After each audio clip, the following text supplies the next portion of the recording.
Hello and welcome to episode 13 of Connected on Relay FM. This episode of Connected is brought to you by Harry's, an exceptional shave at half the price, Igloo, an internet you'll actually like, and Squarespace. Start here, go anywhere. My name is Myke Hurley, and I'm joined by my colleague, Mr. Stephen Hackett. Hey, buddy. How you doing, Stephen? It's good. It's good to be back. And Mr. Federico Viticci. Hey, guys. It sounded like I didn't think it was good for Stephen to be back. He's like, it's good to be back, and I'm like, moving on. You're like, I mean, it might be good for you. I can't speak for everyone.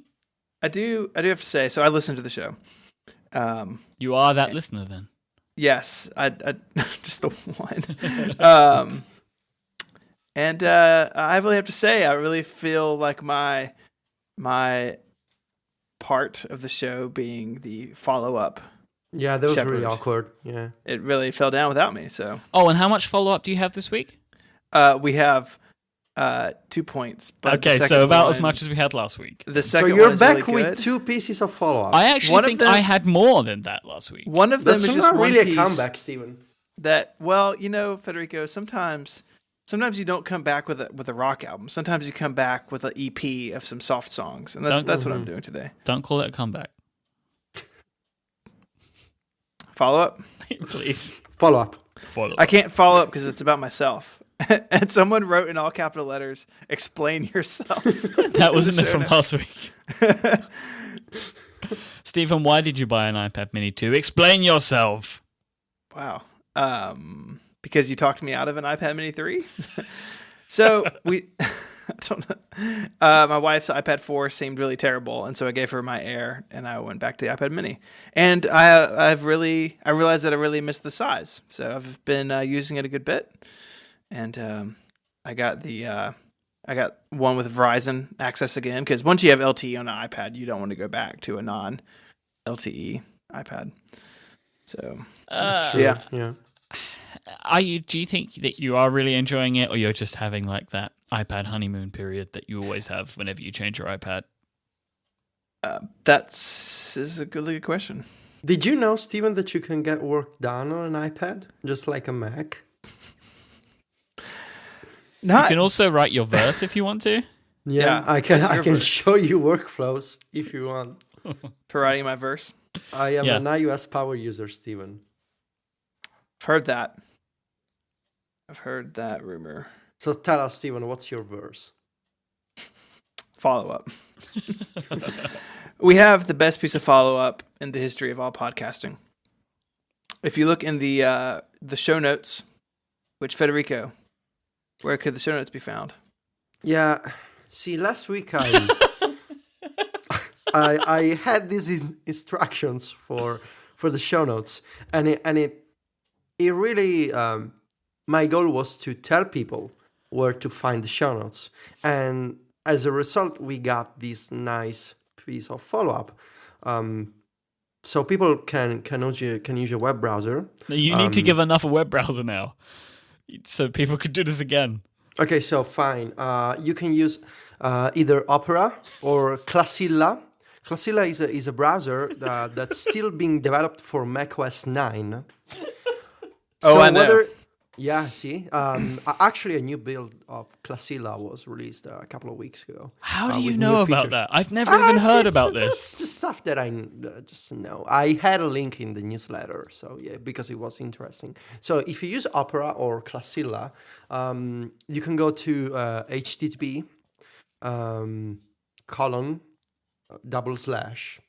relay.fm/connected/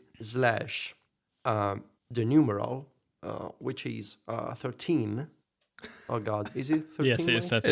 It is 13. So, and you will find plenty of links and tidbits about Mac power users and iOS power users and just in general show notes about this episode. It's a different show.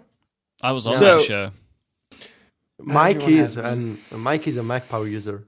It was a good episode. Everyone on this show. Oh, no, not yet. Wow.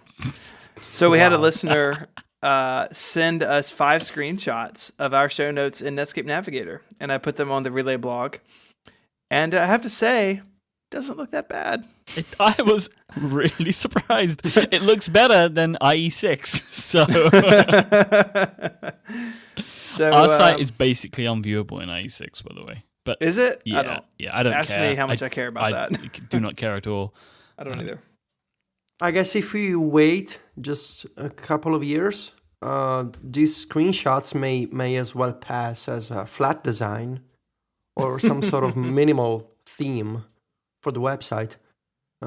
It is a nice interface, actually, the Netscape. Have you guys ever used Netscape? I mean, No. Steven Yes. must have. Steven must have. Yes. Yeah, I have. It looks like a nice browser. Is this on Windows? What is this? The Mac OS? What is it, Steven? You know more than me. It's on Windows. It's on Windows. Mhm. Or actually an SGI workstation. It's not really Windows. What's a workstation? It's like a Mac Pro. What's that? Okay. So you should go check that out. The link's in the show notes and in the chat room. And that's the end of the follow-up. So Stephen, Good show. can you explain to me what is happening in the United States of America around net neutrality right now? Yes, please. I had the same request. I have no idea what is all this stuff about net neutrality, and I just don't understand. I'm dumb, but I don't follow politics, so please explain to us, Steven. okay. So do you guys, for you guys or for people who don't know, like net neutrality is the idea that internet traffic, so websites, podcasts, video, they should be treated equally. They should be able to travel at the same speed no matter where they come from. So a simple example is Netflix versus YouTube. So Netflix videos should stream as smoothly on the same connection as a YouTube video, right? Makes sense to me. The way to think about it, and you see terms of like, is it a public utility? The idea is sort of that your electric company, so I pay my electric company however much I pay them a month, and I get to use that electricity however I want to. So I can turn all the lamps on in my house all the time, or I can, replace the lamps with, like electric powered flamethrowers. Like it doesn't matter, right? Like it comes to the wall, it comes to my meter, I pay for it, and they don't get a say in how I use it. So net neutrality is kind of that idea of, the internet should be open and traffic should be treated equally and fairly, regardless of where it comes from. And so sort of the issue that comes up is that ISP, so internet service providers like Comcast or AT&T or Verizon, they have gotten into the content creation business. So Comcast owns NBC, which is a big television network here. Oh God. So the idea is, I'm closing the chat room. So the idea is, or the problem is that Comcast could say, hey, you know what? The streaming site we made for NBC, that's going to stream really well. But, Netflix, we're going to have to charge them more for their traffic, their rate of information as it flows through our pipes, that it gets the same treatment. They actually do that? There have been examples. Maybe Myke, if you can dig up the link for the show notes. This happened earlier this year with Netflix, actually. And if you guys remember the article, it was like Netflix's PR spin was like, we have partnered with Comcast for high speed something. But like very clearly, basically these ISPs can hold content creators hostage and say, you know what, you need to pay our tax if you want to be on what they call the fast lane. So that's another sort of jargon you hear in this of, hey, we want to create fast lanes on the internet. Well, really, that's not really what they're doing. They're creating slow lanes. As you guys know, probably broadband speed in the United States is really pretty cruddy for a lot of people. And so it's not like Comcast is saying, hey, if we can do this and we can build faster networks. Like they're promising that in some places, but it's not really what they've been doing and what they want to do. And so this has been sort of a deal in the United States for a couple of years now, as there's been some legislation around it. And basically it boils down to the fact that the internet should be considered a public utility in a lot of people's minds. And so this week, President Obama issued a statement urging the FCC, which is the government agency that oversees things like cell phone carriers, cable providers, internet providers, saying that, hey, you know what, like, you should treat this as a public utility and there should be regulation in place. So Verizon can't say to Rackspace, hey, we're not going to serve your stuff unless you pay us some sort of service fee. And so it blew up, right? President Obama comes out and makes a statement, and Obama has no power over the FCC. Is an independent sort of agency within the federal government, and that was in the news today. The guy who runs the FCC is problematic, and we'll get to that. So that's kind of why it's back in the news, because the White House, President Obama came out and said, hey, you know what, this should be a thing. So it's the funny thing, like, is in the European Union there is already a net neutrality law. It was done and dusted like nearly a year ago. Yeah. So and it's important. I read a thing the other day, maybe yesterday, about why this is important. So it's not just, I want my Netflix to be fast. Like, it affects everyone. So let's take Relay FM, for example, the business that Myke, you and I own. Like, our internet business exists on the internet because we do internet things. Like, without the internet, Relay does not exist. Like, just period, right? Like, our business is a website and a collection of audio files. That's all it is. And if net neutrality were to, if those protections were not enacted, basically what can happen is Comcast, we'll keep picking on them, they deserve to be picked on.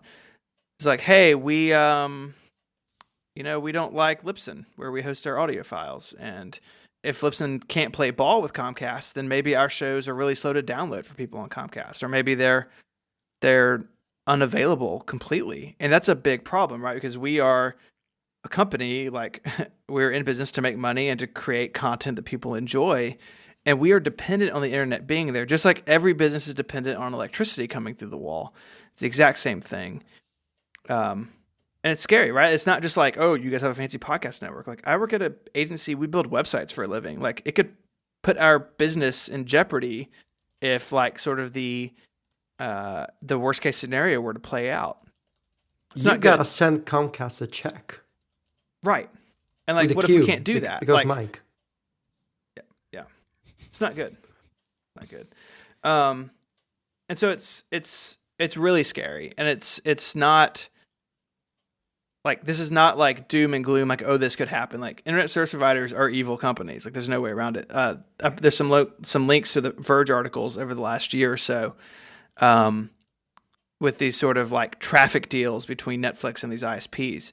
And Netflix takes the brunt of it, right? Because, Netflix is a huge percent of the traffic in the United States. And obviously video is it's a very large amount of data to move. And so it's sort of an easy target.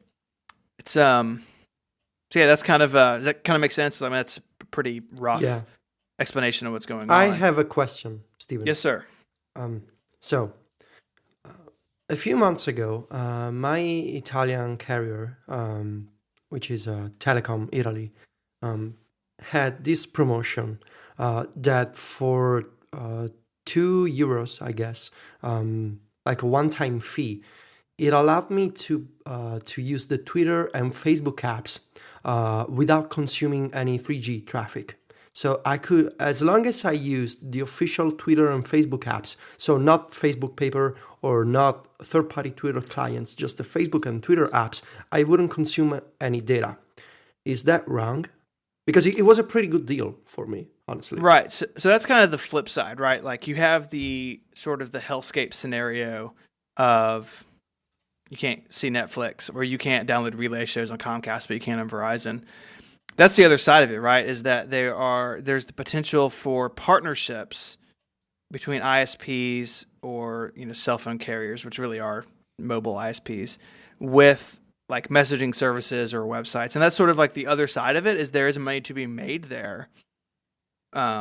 T-Mobile does it in the US with, I think, with Rdio and maybe Spotify as well, that if you stream, isn't that right, Mike? Like if you stream music or something with T-Mobile, it doesn't count against your data. I think, yeah, one of the services at least. I feel like we talked about that at some point. So it's like, that is good. Like, it's good for the consumer, and these businesses are making a lot of money that way. And that's what Comcast and Verizon are saying, right? Like, hey, we need the freedom to make these deals. Like, but that's really not like, if there's upside to that, I think I could argue that there is. Like, it's not a big enough upside to open up the risk of ISPs going sort of crazy with power. T-Mobile do loads like Pandora, Rhapsody, Spotify, Slack. Like there's loads. iTunes Radio, not Beats, which is weird, but loads. Yeah. For free. So this was all in the news last couple of days. The Washington Post had an article. So Tom Wheeler is the guy in charge of the FCC, the Federal Communications Commission, and he has come out and said, "Look, the FCC, we're an independent agency. Like, we are, we don't answer to the White House. This is our decision." And I respect that. But the reality is, like, Tom Wheeler's a terrible person to be in charge of the FCC. There's a link in the show notes. MG Siegler's written on Medium today, actually. They're like, Tom Wheeler was a lobbyist for telco companies for years. Okay, can you explain this quickly to me? What's a lobbyist? Okay, so we'll take a relay again. So say that Myke and I had some stake in some legislation. So say that the U.S. government was going to put a tax on podcasts, whatever. Okay. Myke and I could hire lobbyists and say, hey, like, we need your help to persuade members of Congress that this is a bad idea. Jesus, is that legal in the States? Totally legal. Oh, it happens everywhere, Federico. Oh, yeah? Yeah. This in is Italy, across the well, board. I'm not aware of lobby. In Italy, of they an do official it with lobbyist baseball job bats. in Italy, but it's because it's done with violence in Italy. They probably do it in Berlusconi's house. I don't know.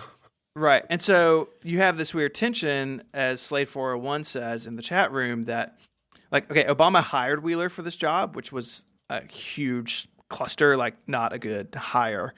And, like, Obama could fire him, but then he has to go to Congress to approve his replacement. And Congress is, as of a couple days ago, now controlled by the opposite party, and, like, he would never get anybody through.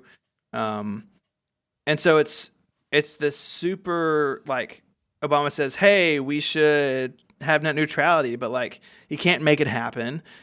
He doesn't control Congress. The guy he hired at the FCC, like, in the Washington Post, there's quotes of, like, we got to split the baby. Like, we can't have, like, there's got to be some sort of middle ground.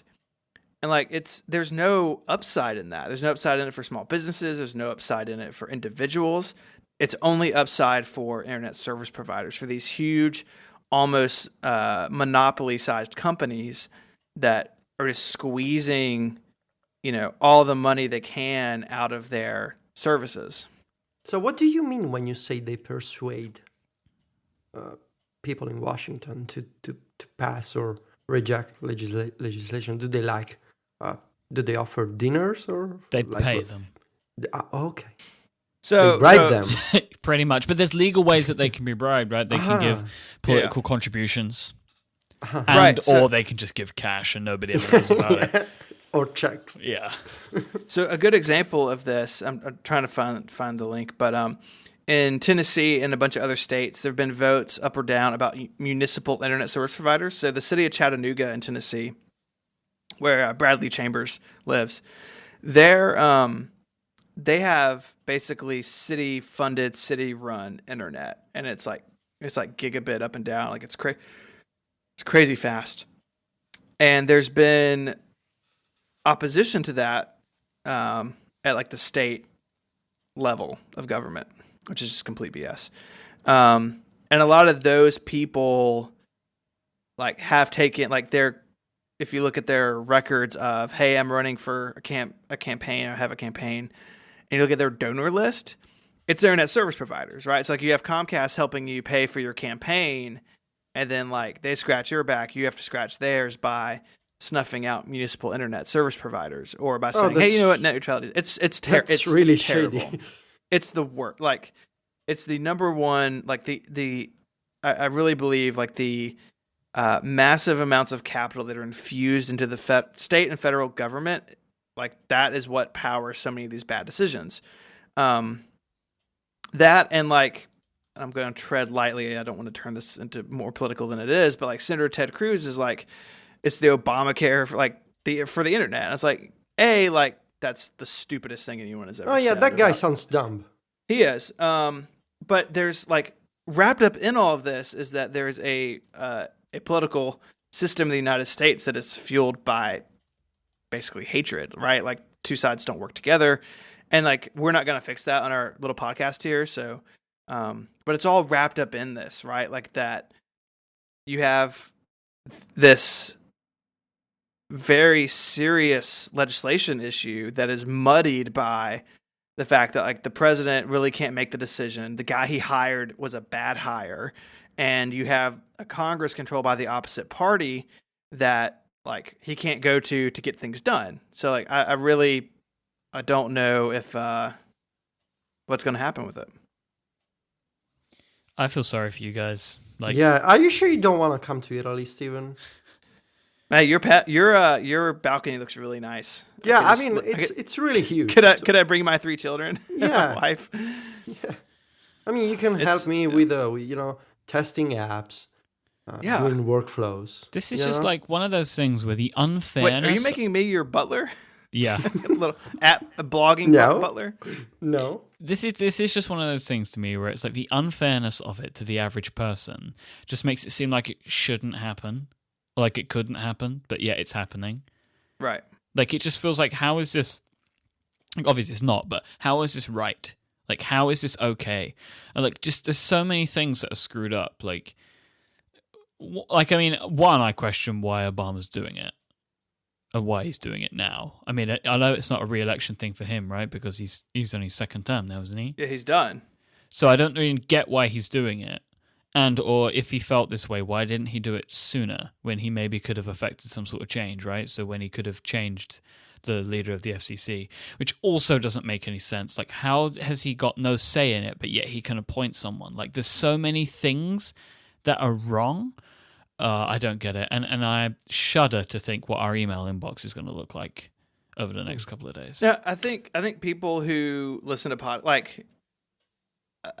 over writing this for over the last couple of days, like I've only gotten like, "Hey, you're right," like because it is, it's so like basic. Like there's such a huge, obvious answer to this, and it blows my mind that people like think that it's not that way. The biggest revelation for me in listening to you, Steven, has been that American politics really seems like House of Cards. That's what yes, it is. That's what American politics is. It seems really accurate. It's the House of Comcast is what it is. Before people say, yes, it was based on a UK show, but it's very different. Oh, yeah. Like the fake different one. Like the fake House of Cards, yeah. Well, no, that was the real one. Yes. It's the British one, like set in the Parliament, and there's people with wigs. People don't wear wigs in Parliament, but yes, it's they don't? set in Parliament. No, they wear wigs in the courtroom. Oh, sorry. But yeah, the fake House of Cards. Yeah. Let's take a break and thank our first sponsor for this week's show, and that is our friends over at Igloo, who make an intranet you'll actually like. If you've ever used SharePoint or have an intranet that feels like it was built in the 90s, you know just how an intranet can be dull and unengaging. Not only will it be seldomly used because nobody wants to use it, it's also going to be out of date because of that too. I can pretty much bet that there's going to be no love in there, because people just don't want to use an intranet that is boring and old and rickety. Well, Igloo knows that connecting staff in meaningful ways make your office a more fun place to be, so that's why they make an intranet that you're going to like. The starting point for creating an engaging intranet is design. This is more than just tacking your logo into the top left corner or changing the colors, even though you can do all of those things. The design of an intranet needs to be a reflection of your company in the way it looks, but also in the way it works. With Igloo, they have a system of apps that are all widgets. They're drag and drop, so you can set up pages really simply. You can configure them to work exactly as you want for certain teams, and you're able to make sure that you have things set up just the way you want them. You can enable the things that feel right and disable those that don't. Some of these apps include Twitter-like microblogs, task management. You can have calendars and shared calendars. You can have regular sort of blog stuff. You can have document. So you can put documents in and people can comment on documents, and it has revision history and stuff like that. These are all built with Igloo's apps. This can take an intranet from just being purely content-driven, like here are the 7 things you need to read, to a web page, to a community that feels like things are active. There are activity feeds and conversations at the center of it. There's also a WYSIWYG editor. So everything in Igloo, wherever people are putting content in, there's a WYSIWYG editor which you can give people permissions to, so they can go in and write whatever they want, and they can change the rich text controls and that sort of stuff. You can build your own widgets as well with the custom widget builder. Everything is customizable in Igloo. You have the ability to add HTML, CSS, and JavaScript globally across the entire site, across the entire team space, or even on single pages or in the smaller communities, which enables you to basically mirror the way that your company works on your intranet as well. Like if the finance team don't like to talk to each other, maybe they don't get the microblog functionality.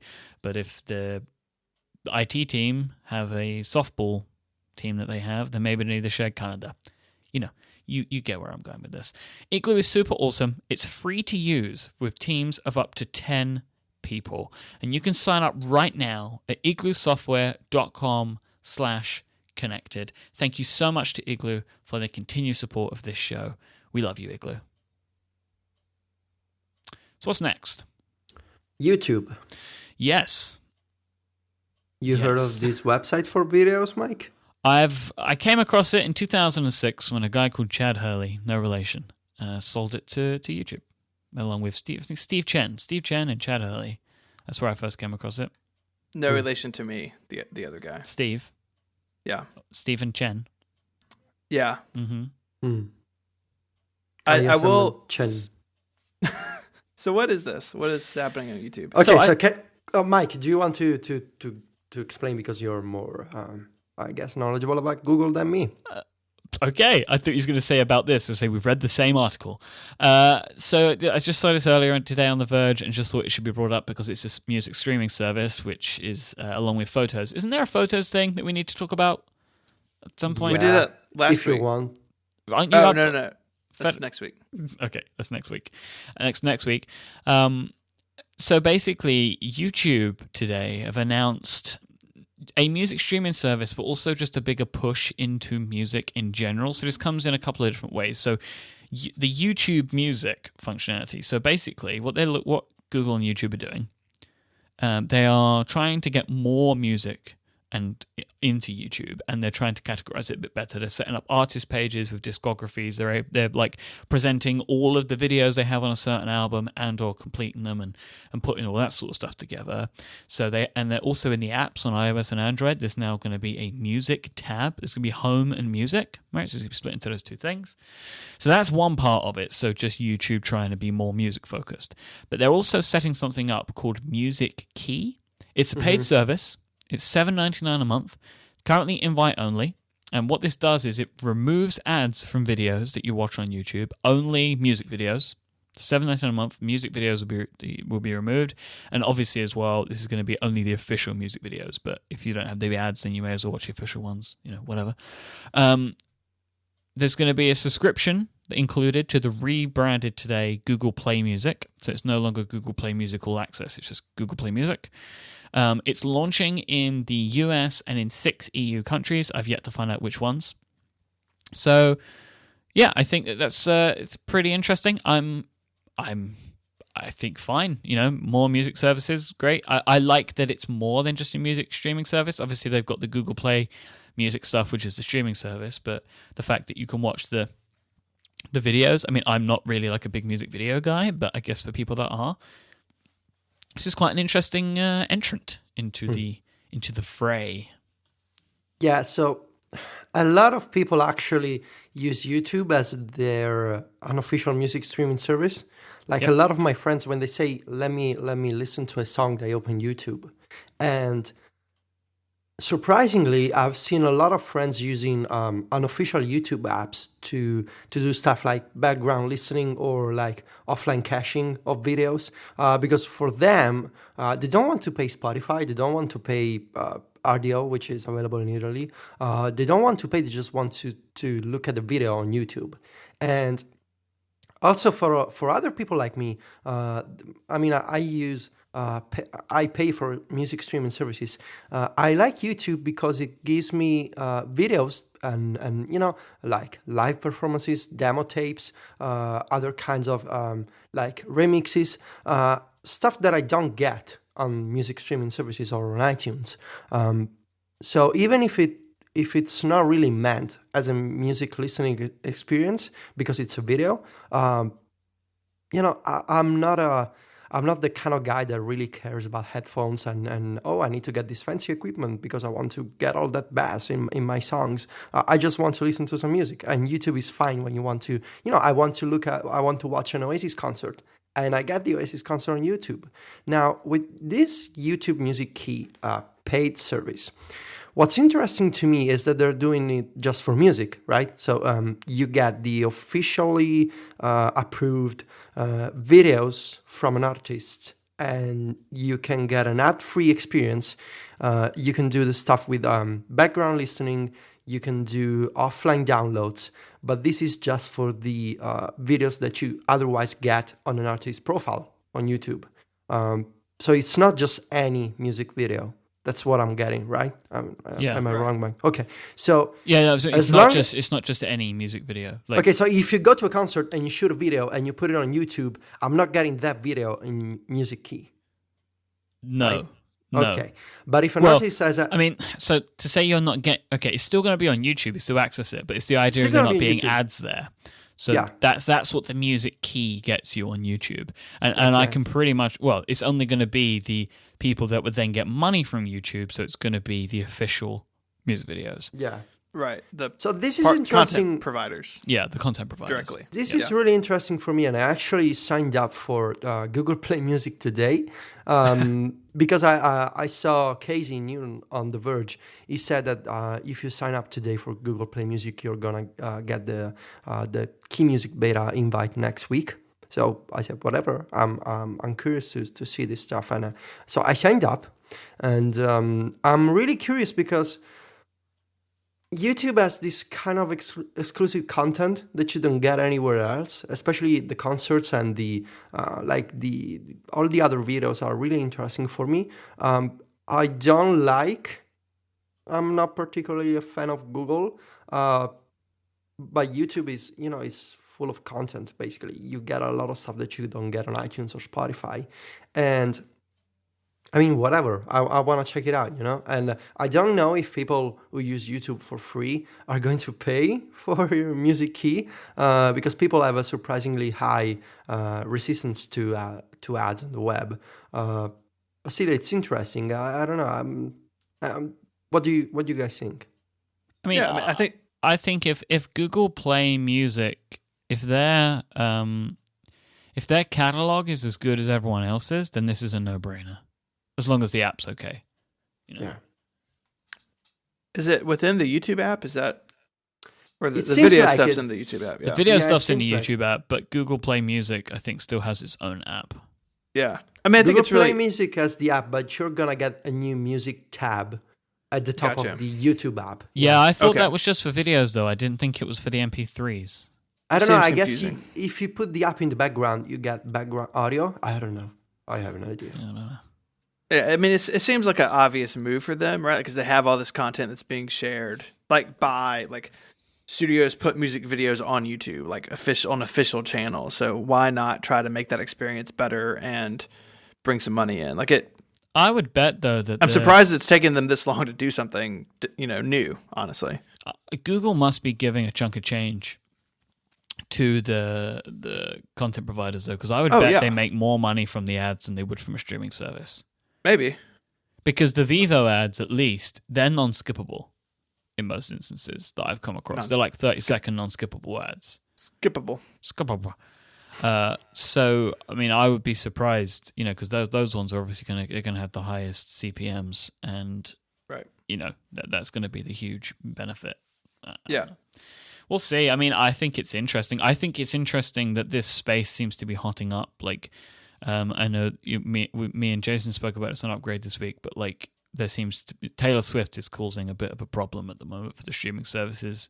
I saw then the Spotify guy came out and said that they're trying to pay people more money and they're going to be very open about it. But it's definitely an interesting space. I just don't know how much money there is in it. I don't think there's enough money to go around. And I don't even think there's enough money for the big players. But we'll see. I personally think that like this makes sense for music, and I think that the big artists, they will make their money in other ways. The music industry is a changing business again. Cool. Should we take a second break? Steven, why don't you... do we have to wait for Steven's rant? Another one? I get 2? Yeah. So excited. Do we have to wait? Do we want to take a break now, or should we let Steven complain about Evernote for a bit? No, let's take a break. I want to make people wait. Okay. Yeah, Steven wants to complain, and let's make Steven prepare. And I'm sure that I'll fight back, because why not? So, gentlemen, the month of Movember is upon us. This is a time when mustaches are for everyone. It's your time to pretend that you are Tom Selleck. What I'm talking about is Movember. Movember is a time where men grow mustaches to help raise money for men's health charities and men's health-related issues. And our friends at Harrys.com are the official razor partner of Movember and will be there with you for the entire hairy month. It's a time that requires extra attention, and Harry's fantastic razors and shaving products are there with you every step of the way.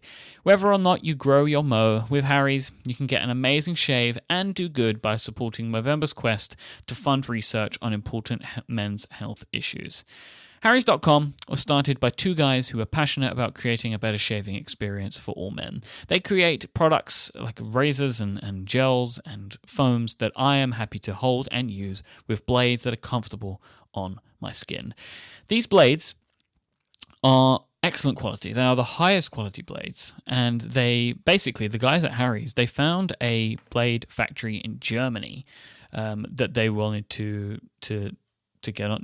They were like, oh, we found this factory, we want to be able to use their blades because we love what these guys do. So they bought the factory, which I think is a fantastic part of the story. They're just like, yeah, we're going to buy it because we think they're great and we want to be able to use them forever. The starter shave set starts at just $15. That includes the razor, 3 blades, and your choice of Harry's shave cream or their new foaming shave gel. I personally love the gel, as I really like the lather that it produces. It feels and smells super awesome too, as does their new aftershave moisturizer. If you're shaving, and you should be using this stuff, basically. Moisturizer is a really important part of your shaving process, and you should be using it, and theirs is fantastic. We all know how frustrating it can be to decide to buy a product and get to the checkout screen and find super high shipping costs. Well, that's why Harry's has free shipping. Go right now to Harrys.com and they will give you $5 off if you type in the code CONNECTED with your first purchase. That's HARRYS.com and enter coupon code CONNECTED at checkout for $5 off and change the way you shave forever. Thank you so much to Harry's for supporting this show and Relay FM. I've prepared, Federico. Are you? I am ready. Let's talk about this, Steven. So we've talked a lot over the years about how the 3 of us use Evernote. Federico, you rely on it every day. Myke and I use it a ton for the network stuff.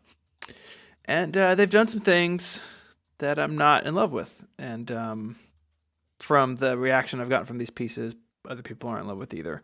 So Evernote has added a new feature in the iOS and the OS X and the Windows app called Context. So if you've used Evernote in the past, I'm sure you've noticed that if you were in a note and you're typing or whatever, it will kind of suggest like other notes that may be related. So if I'm writing a note, with everyone's like PayPal email addresses in it, it might say, oh, hey, you have this notebook over here that's got PayPal stuff in it. It might be helpful for you to see it, right? It's actually a really useful thing. But they've added other sources to that list. So now if you're doing a note, you could see like suggested articles from the Wall Street Journal, TechCrunch, Pando, Fast Company, and a couple others. They announced a new one just last week, a Japanese media company. And it's not my favorite thing in the world. It's gross. It's gross. Guys. So here's before you go. I wanted to be fair in what I wrote. And so if you look in the show notes, like Sound angry. Yeah, I hit my mic. It's gesturing. Yeah, all over the place. Did you point towards the computer when you said show notes? That's not important. Show notes over there. Show notes are up here on the iMac. So like Evernote has this really like actually pretty clearly written privacy policy. They call it the 3 laws of data protection. And like it's everything you put into Evernote is private by default. We don't make money from your content, which is not really true anymore. No. Carry on. And so this is what they say in their privacy policy about context is that it's not a human. It's not, it's not a human reading your notes and saying, "Oh, I think they'd be interested in this article." It's more like the way Gmail works, right? Like it knows the content of your notes and can bring in these articles, which is also gross. Which I don't want that. Oh, if only you could turn it off. Yeah, but it's on by exactly. default. They turn it on by default. That's gross. It's on by default, and it's not about the thing is, if they didn't turn it on I guess they could ask you, but if they didn't turn it on by default, no one's going to use it, and they are a business. Doesn't that make you wonder about the utility of the feature if people don't turn it on? No, I mean, but they'd have to tell. I mean, like I then thought to myself, oh, they could just say to you, "Do you want to turn this on?" Which is probably the better way of doing it. This is this awesome thing we're doing. Do you want to turn it on? I agree, that would be better. But if they just like didn't tell anyone about it, then that would be stupid. But it's not that you can turn it on or off. It's that they thought this was an okay way to diversify their income. How do you know they're getting paid for this? How are they not getting paid for it? Because there's a news article about the Nikkei, the Japanese media giant. Yeah, but Nikkei have invested in Evernote. They're not paying to have not like Pando Daily have not invested in Evernote. Yeah, how many months do we have to wait before we see the Nikkei content in Evernote in Japan? Oh, they're saying that they're adding it in. Like they've said that the Nikkei's content will be in the context feature, but they're not paying directly to have that. They are investing in Evernote. They are taking a chunk of the company. Yeah, it's like lobbyists. It's like a lobbyist, yeah. But what I mean is like, and can you show me somewhere that says that all of these people are paying Evernote? No, I cannot, but it's kind of obvious. I don't know if it is. Like, why would Pando Daily want to do it? Because it is a content deal. I mean, let's just look at the feature from an objective point of view. It's not really useful. I had this note about some research that I was doing about the Retina iMac and the iPad Air 2 during the Apple event. So when the context feature launched, I went into Evernote and it was enabled by default. So at the bottom of my note, I had these recommendations for iPad reviews from TechCrunch and Pando Daily, which are websites that I don't read, reviews that I don't care about, and they're just there. And I don't want them. And I didn't ask for them, and they're there in my personal notes. And it's, just kind of gross. And it's not really useful because it's not I was just taking notes and now I'm getting reviews. What makes you think that I want reviews from TechCrunch and Pando Daily in my notes? At the bottom of my notes, not in my notes, at the bottom of my notes, which, it's just, it feels like the kind of businessy deal that they want to make. They want to make it appear as a feature. It's really advertisements. And yeah, I'm not a fan, and I'm concerned that going forward, Evernote may keep considering these business deals, and they're trying to pass them as features to the users, whereas they're just ways to make them money. I know that on the face of it, this is how it seems. Like it seems pretty obvious, but I just want to stress though. I at least have not seen any proof that Evernote are receiving a cent for this. I mean, I think that's really naive to actually think that. No, I'm not saying that that's what I think. I just said, like, it sounds obvious. You're right, Myke. You're right. Yeah. But what I'm saying is there is no proof that is the case. Right. Yes. Sure. Because if that isn't the case, I think that changes it. That shows it's a misguided attempt to provide a useful feature. It's a really dumb feature. But it's misguided. I think that is fundamentally important that we cannot say for definite that Evernote are being paid for it. And if they're not being paid for it, I don't think it is as bad. If they're being paid, I am on board with you guys. But because there is no proof for it, it makes me think, I'm not sure. Like, I don't know how I feel about it. Because it's something that I don't necessarily want, but I can see how it would be useful in some instances, not all instances. And also, it would be more useful if I could say I want to select the sources and I can use anyone. Like, I can have Mac Stories there. I can have 512 Pixels there. So when I'm taking some notes, like if I was taking notes for this show in Evernote, that would be an extremely useful feature for me to start writing YouTube music, and then The Verge pops up and Mac Stories pops up, and I can take links and add them in. Like, that is useful, but it's like it's only useful if I have the full control over it. Like, so it feels like it's like kind of an interesting idea, but the sources that they add are like not relevant to us, so we're not interested in them. It may be useful, but you don't give me a page view in that way. You just grab a link from Evernote. I mean, I think there are links that. I mean, assuming that you opt in, I don't know. Like, of course, there are many things, but I mean, as a website publisher, I don't really know how this stuff goes into Evernote. Is there an algorithm that just picks articles? What happens if people don't click on my link? Am I just being advertised? I mean, if eventually Evernote, turns on this feature for any website, am I just being advertised in Evernote for some reason? I just feel really uncomfortable with this stuff. I don't like it. I get a Google sense from all this, and I don't like it at all. Right. So Myke, your point. This is where it stems, isn't it? Because it is very googly, and that's why it doesn't bother me so much, but it really bothers you guys. Yeah. Right. Because I mean, like I wrote, like my Evernote is full of private information, and even though I believe Evernote when they say there's not like a dude on the other end reading it and like, oh, I think they want to read this link. Like, I creepy guy that. Looking at iPad creepy guy. Notes.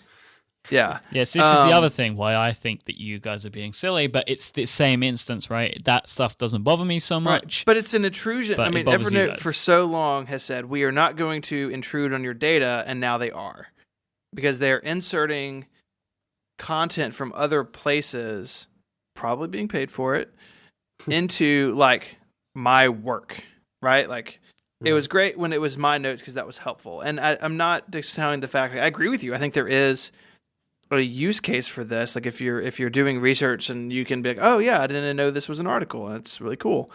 Like none other sources are particularly interesting to me, but it's breaking a wall between this is mine and Evernote, and this is like the internet out there, and that's a wall that I hope they spent a lot of time thinking about before stepping through. But what I worry about, and what you see this with Evernote all the time, like, I don't think they thought about it. I think they were like, hey, this would be cool. We'll probably get some licensing fees, and let's do it. It feels disrespectful of the user, especially, this is the thing that kills me, right? This is the really thing that I don't understand. It's a premium feature. Like that, like they think that it's like, if this is about just making money, like why not be like, hey, it's turned on by default for free users, and for a premium user, it's optional. It's only available as a premium feature because they think it's really helpful, and they think that people are going to love it. And from what I've heard from people, that's really not the case. I mean, look at the chat room right now. People are like, this is crazy. It just seems misguided at best, and at worst, something really icky. Yeah. I'm just trying to have faith. Yeah, we just come down to our different positions on. Myke says that's not creepy, I'm not bothered, and me and Steven were more, this is kind of gross. This is kind of what I at least expected it from Steven. I didn't know what your opinion of it was, Federico, and that was why I was interested, because I knew you, because you of all of us are the bigger Evernote Yeah. Yeah, You're the I mean, bigger user. I could move out of it pretty easily. There's not a lot of apps that do what it does specifically. Like having a note with like files attached and stuff. But that's a really good. That's the thing that kills me. Like, it's actually a really good product. Like, it's very useful. It's very helpful. The fact that it is everywhere, like web, phone, tablet, computer, etc. Like, that's great. There's so many good things about it. But it's like, you guys, like, you gotta pay attention to what's good about your product, and Yep. don't break that trust. Yeah, I mean, whether it's perceived or not. Evernote is great, and I love it. Just this feature, I don't know. The other thing, like, to forget is business is gonna business. Like, But there's business and business, Myke. You know that. It's like, this stuff costs money. Like, and if this is a way for them to make money, and because either they're getting paid or like they're totally getting paid, by the way. Totally. Show me your proof. They're either getting paid or they think it's a good feature that will get people to sign up. It's like, what are you going to do? Like, they've got to try and find ways to make money. I don't think Federico, either way, are begrudging them for trying to diversify their income. Like, I've paid for Evernote for years, and I'm happy to do so.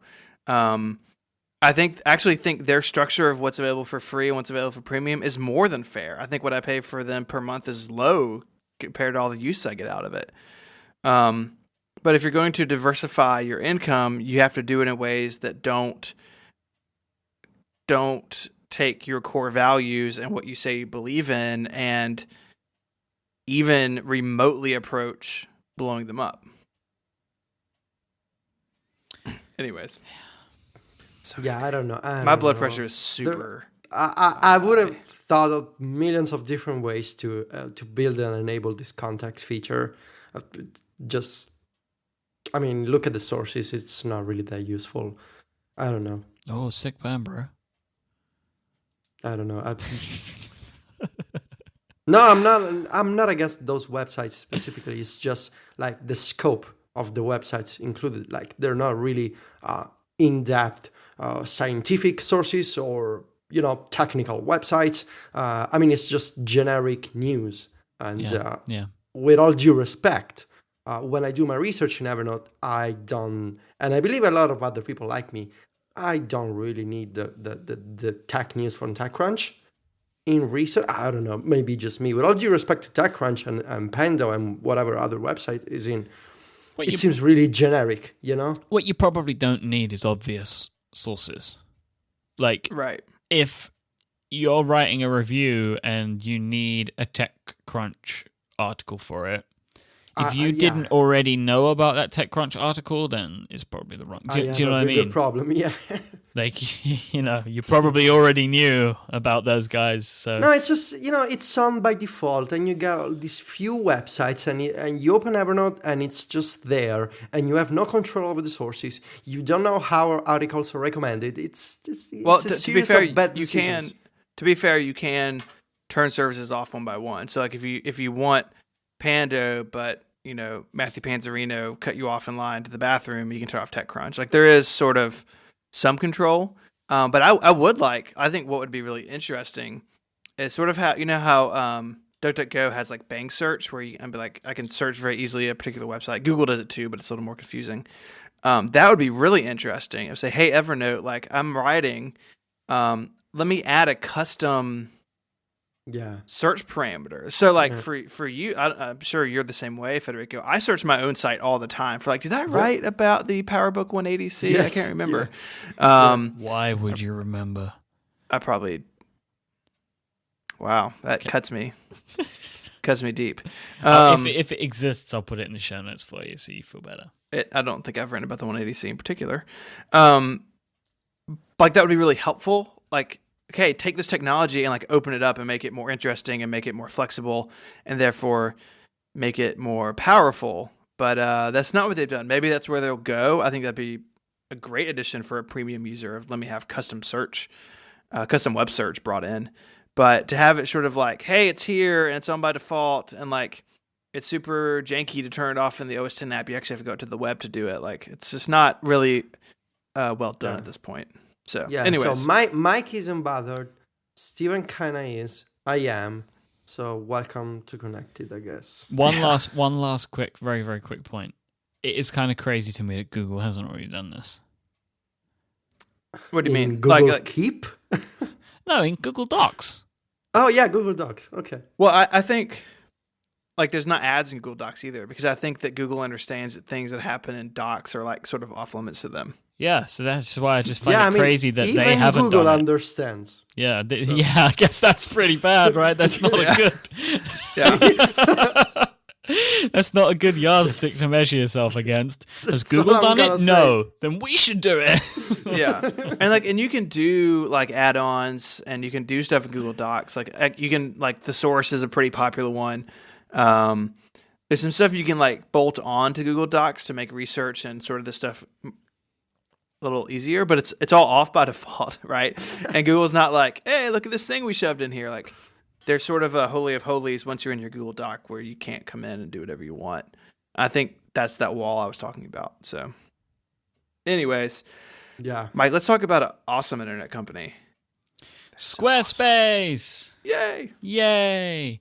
Squarespace are the all-in-one platform that makes it fast and easy to create your own professional website, portfolio, and online store. For a free trial and 10% off, visit squarespace.com and enter the offer code WORLD at checkout. That's Squarespace. Start here, go anywhere. Squarespace, they have a fantastic, clean, beautiful, simple way to get a website online, and they put all of the power that you need into your hands, taking away all of the nasty stuff, the things that you don't want to have to worry about, the things that get tricky and difficult, like hosting, scaling, and they also put people there for you, right? They have great support as well. Squarespace have recently launched a totally redesigned Squarespace 7. It's the brand new version of Squarespace. They've applied everything that they have learned from powering millions of sites, I think for a decade now, to make an even better platform for you. Squarespace 7 features more stunning templates, 15 new ones in total, that all feature responsive web design built right in. And they've also embraced something new called the cover page. This allows you to create a really great looking single page websites, and they have some templates for these too, with all of the power that a full Squarespace site has. These are really cool for personal websites. Maybe you just want to set up like a, StephenHackett.com, and you could set it up as just like a one page, or maybe you want to set up a standalone website, maybe to announce an engagement or a baby or a party or something like that, and you could have that in Squarespace with their cover page, and you could have maps in there, and you could have all the cool stuff that they have. They've also partnered with Getty Images now to provide you with a great deal on awesome photography at just $10 an image. This is an incredible deal. If you've ever looked into what it costs to get good stock images, $10 an image from Getty is incredible. And if you want to get email and collaboration tools on your custom domain, a custom domain that you can get from Squarespace if you sign up for a year, well, they now have awesome Google Apps integration too. They're building this right into the Squarespace platform to make it even easier to get to all that stuff. All of this awesome, fantastic new stuff is still built on top of the core of Squarespace, like their 24/7 support, which is through live chat and email. They have teams located in New York, Dublin, and Ireland, so they're there to help you around the clock. Squarespace's commerce platform, which allows you to add a store to your Squarespace site in just a few clicks, and you can start selling physical and digital goods straight away. They have loads of integrations for shipping and stuff like that too. They use Stripe for payments. And they also have rock-solid, fast hosting and just so much more. If you want to stretch Squarespace even further, the dev platform is now out of beta and it's available to everyone.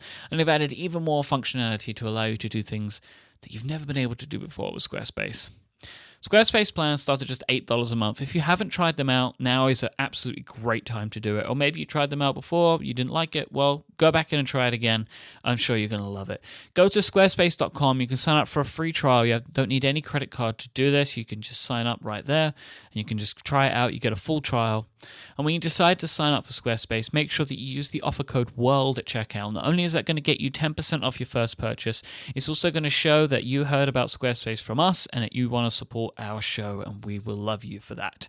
Thank you to Squarespace for continuing to support all of Relay FM, Connected, and all of the great shows that we listen to. That's Squarespace. Start here, go anywhere. It's new. Tagline's new, guys. Yeah, it's nice. Yeah. Thank you, Squarespace. It's pretty cool, right? So, Federico, you told us you had a topic today. I do. I want to talk to you guys about something. Okay. That's Is it yeah, Google? no, it's not Google. Okay. It's not Italy. It's not Italian ISPs.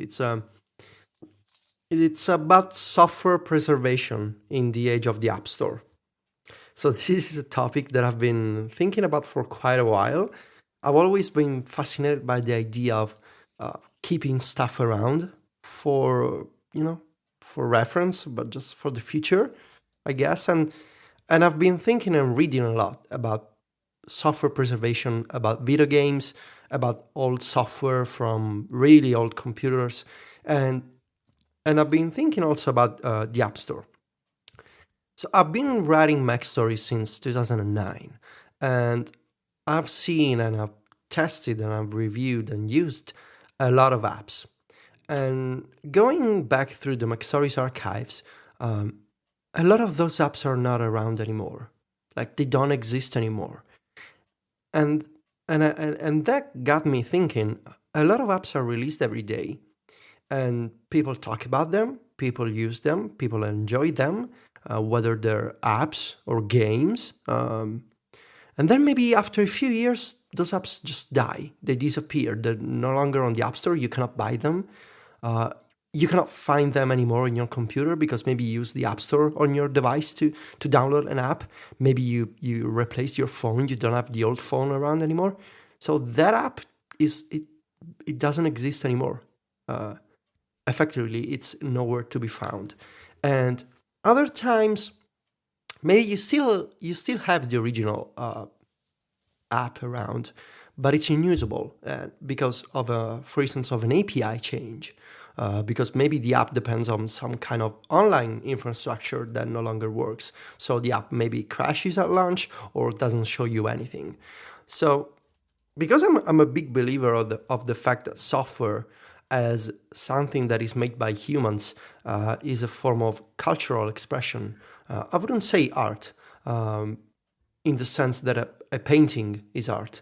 I would say that culture is art, and therefore apps are a form of, human expression. I'm a big believer that software falls under that category, and that got me thinking about how are we exactly preserving all this software, all these apps? Do we really care about keeping apps around?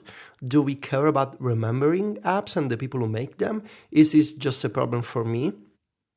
This is making me feel sad. Yeah, it is kind of sad, right? Because if you think about it, it's not that apps exist just on their own on the App Store. There are people who make apps. So I was looking through the Mac Stories archives, and I was remembering, 5 years ago when I started writing the website. I remember, for instance, when Tweety by Lauren Brichter came out, and Tweety and Tweety 2, those apps were basically the highest standard for making iPhone apps. And Lauren invented so many different features and design details, such as pull to refresh, for instance. He owns a patent with Twitter on the pull to refresh gesture, which is now a universally recognized way of interacting with a mobile device. So I was thinking about this, and of course, Tweety is no longer around. So I was just considering the fact that if I were like a teenager today and I'm getting started on iOS development because I want to make apps, and I go to Google and I search for examples of, I don't know, famous iOS apps, or, the kind of reference stuff that you want to know, and you stumble upon Tweety, and this app does not exist anymore, and you cannot use it, you cannot try it. And this is true for thousands of other apps. And my final question to myself was, is this really important? Is there anyone who cares about this problem? Do we care about keeping software around for the future? So I did some research, of course. And so the first example that came to me was the MoMA, the Museum of Modern Arts. They are really invested in video game preservation. Thanks to curator Paola Antonelli, she must be Italian, I guess. That's an Italian name. The MoMA has assembled a collection of 14 video games, and they're adding more and more. And these video games include Tetris and even Minecraft, for instance. They're notable examples of popular video games that influenced human culture and human behavior, and they are examples of video game design, and they are, just a little frozen moment in human history that is reflected in Minecraft or Tetris, and they're essentially culture in the form of software. And these games, there's Pac-Man, Tetris, The Sims, Katamari Damacy, which is a crazy game for PlayStation. Cannabolt's in there. Cannabolt is in there, That's the cool. iPhone game. So if the MoMA is really thinking about software preservation and video game preservation, can this be applied to apps on the App Store and maybe even Google Play Store? So I started reading more about the process of the MoMA for video game preservation, and what they're doing is interesting because besides consulting scholars and critics of video game websites and experts of digital conservation of video games, they follow all these different steps to make sure that a video game is preserved over time. So of course they ask for the original physical copy of the software, so whether it's a cartridge or a disc. They ask for the source code. So to make sure that in the future, if you have the source code, you can, I guess, recompile it or translate it to another language and still use it. They ask for notes, comments about the code to make sure that in the future somebody else could get the code exactly right.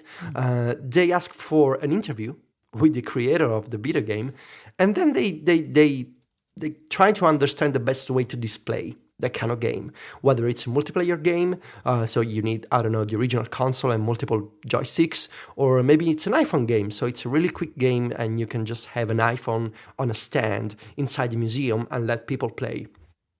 There's plenty of interviews with Paolo Antonelli, but I also found an interesting article on US Gamer, which is a great video game website, and the article started by talking about the Nintendo Satellaview. And this is actually closer to the App Store than the MoMA, because the MoMA actually needed to find physical copies of video games to keep them around also digitally for the future. But we don't have physical copies of apps. But it turns out that the Nintendo Satellaview, which was like an attachment to the Super Nintendo, which was only released in Japan, had a download-only feature that lets you download games over a satellite connection and keep it on your Super Nintendo. So we're talking about 20 years ago, Steven. Yeah, sounds like good stuff. So there were games for the Nintendo Satellaview that I actually can't believe this thing existed. Yeah, there were games for the Satellaview that didn't exist physically. And one of those games, called Radical Dreamers, is the sequel, I guess, to the super popular Chrono Trigger, which is being ported to many, many other platforms, including iOS. Now, that game doesn't exist physically. It was only available on the Satellaview service. So, of course, that service was not really successful for Nintendo, and it shut down eventually. And now, if you want to legally play Radical Dreamers, you need to find somebody who has a working Satellaview, who didn't uninstall the game, who didn't delete the game, who basically downloaded the game 20 years ago and kept the console around intact with the digital download.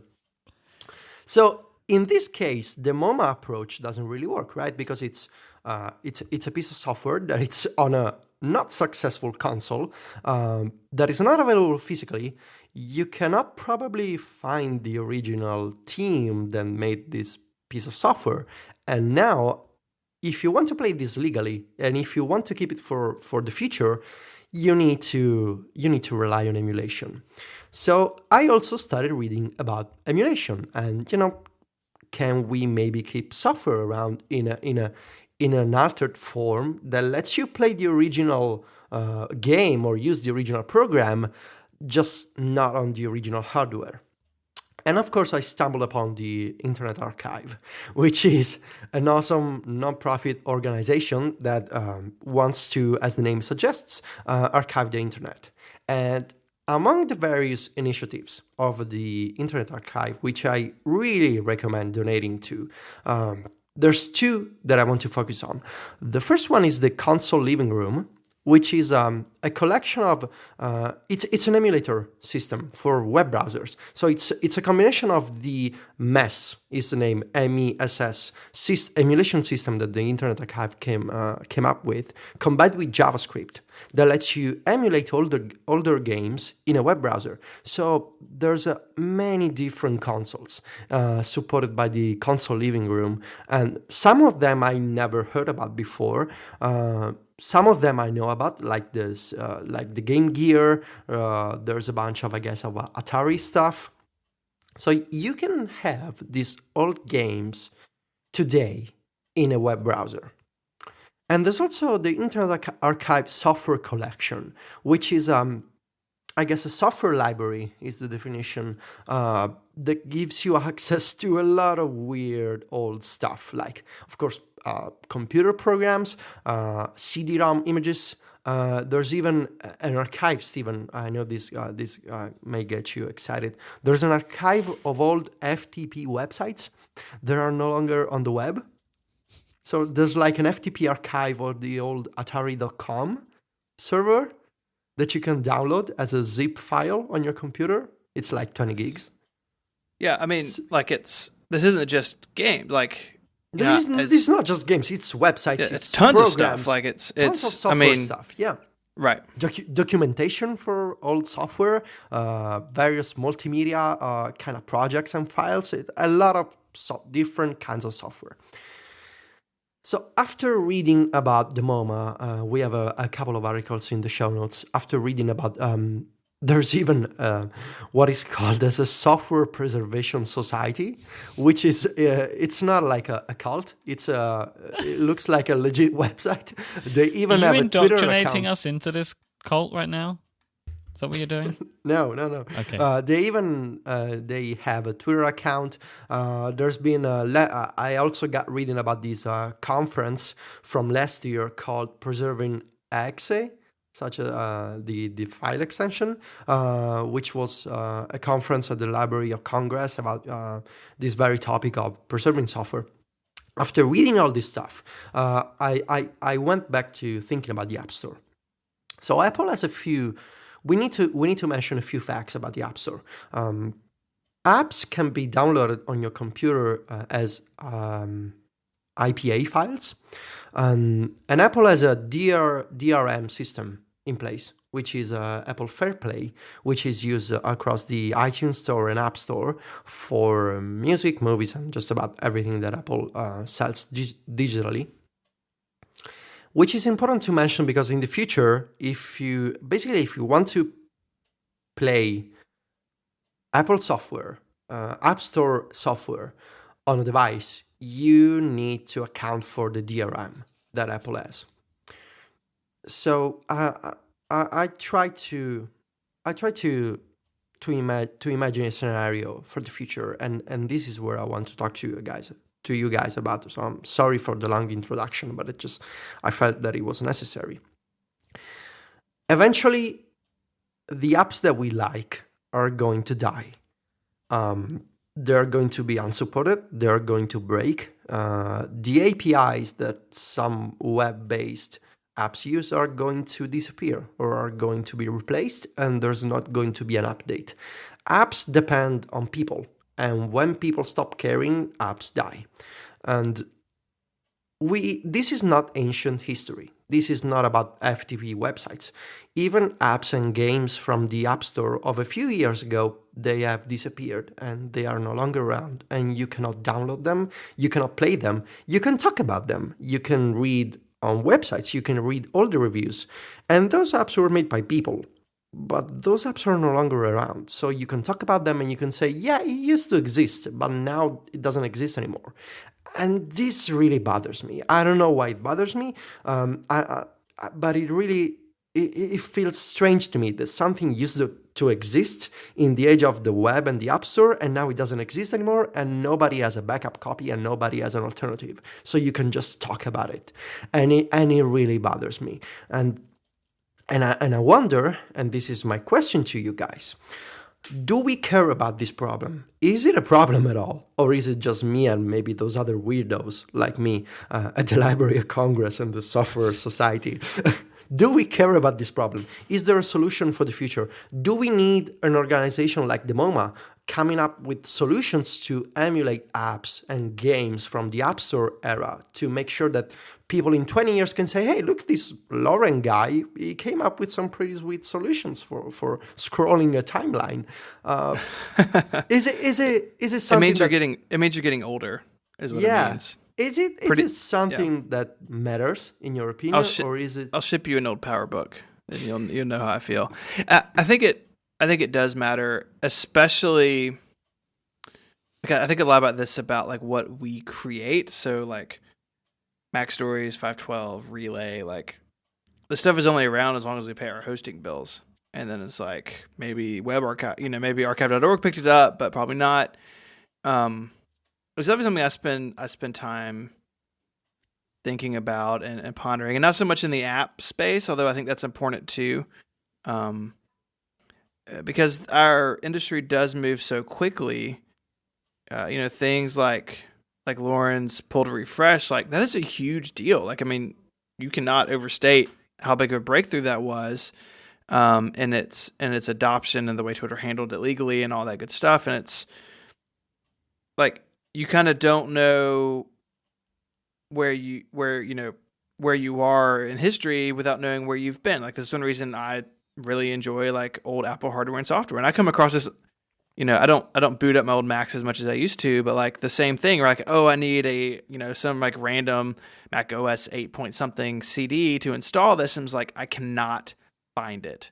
So it's definitely something that's bigger than just the App Store, but something I think is really important. And like, I don't know what the answer is. Like, it's great that MoMA's doing this, and it's great that, the Library of Congress does stuff, and like, it's great that archive.org exists, but it's like bit rot is a very real thing. And, like, you can even get down to like the micro level of like your own backups, and, like, do you have the papers you wrote in middle school or high school? I don't know. Like, it's a very interesting topic because it's something that like is huge and like really personal and small at the same time. Yeah, because what I fear is that this stuff, this software preservation that the MoMA and these other people are doing, that's possible because they're trying to preserve software from a different era.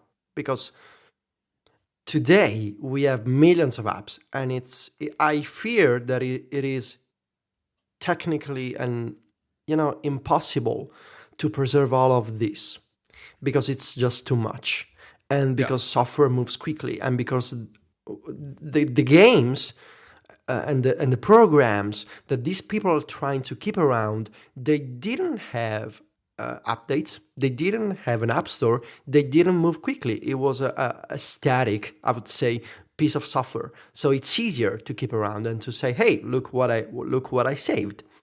Today, you cannot say, hey, I want to save a copy of Tweety 2.1.3. Yeah.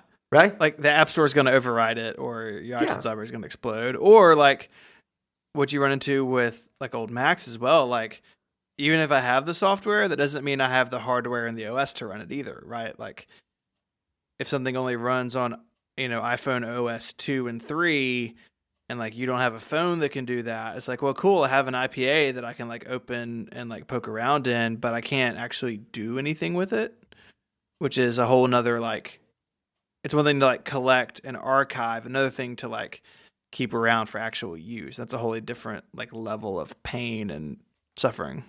You know what this may sound crazy. Apple as an archive, I guess, of all versions of every app that's ever been on the App Store. It would be really awesome, even just for select apps and games, to have like an App Store museum. I know it sounds crazy, and just out of this world. I just think it would be really nice, I guess, to recognize at least some software on the App Store as an important piece of human culture, right? And part I of it don't is you mean, don't know. Part of it is you don't know what's going to be that until it's gone. yeah, Like to a degree. yeah, absolutely. And also, how can you select the kind of apps that you want to keep around for the future, to say, hey, look at what in 2010 this guy, look what he made. And I mean, of course, you don't want some ripoff or scammy app from the App Store to be preserved, because there's a lot of noise, right? And in the 20 years ago, 30 years ago, of course, you want to keep an FTP archive of the original Atari server because that's cool, because it's Atari. Today, how do you pick from over 1 million apps on the App Store? How do you choose a game for the iPhone or the iPad on the App Store with so much stuff? So maybe the answer is that we cannot have the same kind of software preservation that these guys are doing, because the App Store is different. And this is not just limited to the App Store. There's the Google Play Store, there's Steam, there's a bunch of different online marketplaces that you may argue, I want to preserve this stuff, but how can you do that? But like you said, it's even hard on physical media. Like CDs rot. I don't like. Someone in the chat room said a couple minutes ago, like, does anyone still have a zip disk drive? I do, and I take it very seriously. But most people don't. And it's just this constant churn of bits, and it's like it's like a stream, right? It's like you put your hands in a stream and you try to capture something out of it, and it's just going to go right through your fingers. And like it is a sign of getting older when that makes you sadder than it used to. But, I don't know. I just feel, probably. I just feel like in 20 years, if something like Monument Valley or the upcoming Space Age game isn't preserved, it seems really absurd and sad, because those are games, but it's also true for apps. This is software that people like sat down and actually wrote. It's like, in a way, I'm not saying it's like poetry, but it's something that a person made, right? It's just not literature, it's software, but it's still a human creation, and it feels stupid to me not to keep it around. Like, it really makes me upset, Yeah, no, I feel that way about Claire's works. But don't you at a certain point just end up keeping everything forever? Yeah. Like, where does it stop? Yeah. Like, and I don't just mean apps, like, literally everything that's on the internet. Like, everything that's on the internet should, in theory, then go through this process, and that is, it's not possible. I guess. I mean, same thing with. Go ahead. I guess it's why we need people like Paolo Antonelli at the MoMA, or people at the archive.org, because they this is an awful word, but they curate. Like, those are actual curators at a museum, because they choose what needs to be preserved, but at least they preserve something, Yeah, whereas for the App Store, there's no way right now. The MoMA's currently got 14 video games. Like, they're planning to add many more. I hope so, because that's not much of a collection. Yeah, I don't know. Like, I agree, it's nice, but I think that kind of like the thought of it is nicer than the actual doing. I mean, but anybody that knows me, I don't really hold a lot of sentiment for these types of things. In actuality, I think that they're pretty nice, but like, don't you think there's some kind of romance to people writing software? I mean, it's something that a person made. Even if you despise that person profoundly, and even if he charged $4 on the App Store 5 years ago, and he was a jerk because he asked for money. I mean, it was a person, right? Yeah, but like there are like literally years of podcasts that I've made that you cannot find anymore. Like, doesn't that make you sad? No, because I chose that. Well, I mean, that's a different thing. That's a wholly different like debate, which I don't think we have time or the understanding for today. Of like Myke, if you took those old shows off the internet, and no matter how many I have of them on my RAID, like they don't actually belong to me. And so for me to like post those early shows of yours, like on the Squarespace site, like I actually don't have like the rights to do that. And not just because you and I are friends and business partners, but that like it's just not mine to do. And so there's that whole other world of like, yeah, like it'd be really cool if like I could emulate like an old version of Tweety, but like Twitter actually owns that. And what if Twitter's not happy about us doing it? Now in 50 years when you know, Twitter's dead and gone, it doesn't really matter as much. But there is that sort of idea of like, what can someone like legally, or at least like not in an icky way, actually archive and actually preserve? It's complex. See, that's where I wonder. I mean, today we go to museums and we look at the dumbest stuff from like 2,000 years ago. Oh, look, this is the tool that Egyptians used to use to there's poke nothing the ground. to show there's nothing to show like even like my great grandchildren what I'm doing right now. Like there just won't be, like, unless I save those MP3s and they have a way to listen to them and they give one single hoot about it. Like, it's not real. Like, no one's gonna dig up the Relay FM website. What I'm trying to say is, why is it that we go to museums and we look at tools that, like stupid tools that people used to rely upon in their daily lives? And are we sure that in 2,000 years we don't want to say, hey, look at what people from the 2000s used to use on their phones to communicate with the world? But they'll be digging up the keyboards and the phones and the mice, like not... Are you sure? Not the bits. Yeah, because... If they find my house, they will be. Like, I mean, this stuff can never be dug up. You can never dig up an app. Like, it's not possible. That's the problem. Yeah. Because it's not possible. Okay. Yeah, that is a problem. But, I mean, you say, like, people have tools. We still have tools. They're just keyboards, Like, it's... I don't know. Like... I assume that there are loads of things that even the Egyptians made that, like, there's a bunch of papyrus that is, like, you can't find anymore, But some of it you can find. Yeah. It's a terrible font. See, that... It's a terrible font, yeah. I don't know. Let's just all quit now. That's the point. Yeah, this is really depressing. Let's have a plan. Let's just start archiving IPA files. But then where do we put them? In the cloud. That's not a thing. I will archive the cloud for Tell you what, let's buy some iCloud Drive storage and use iCloud Drive. Yeah, because that'll be around. To drag and... It's barely around now. It's true. Let's not start that conversation. Let's use the archive, the iCloud Drive to archive IPA files from iTunes. And we'll see what happens. Maybe in 2,000 years, they will say, those brave souls, they trusted iCloud for posterity. Foolish generation. All right, Myke, take us home. If you want to if you want to also read our show notes for this week's episode, you can launch any browser you like, maybe Camino, and go to relay.fm/connected/13. My name is Myke Hurley. I'm at iMyke. I am the host of many shows on this fine relay.fm.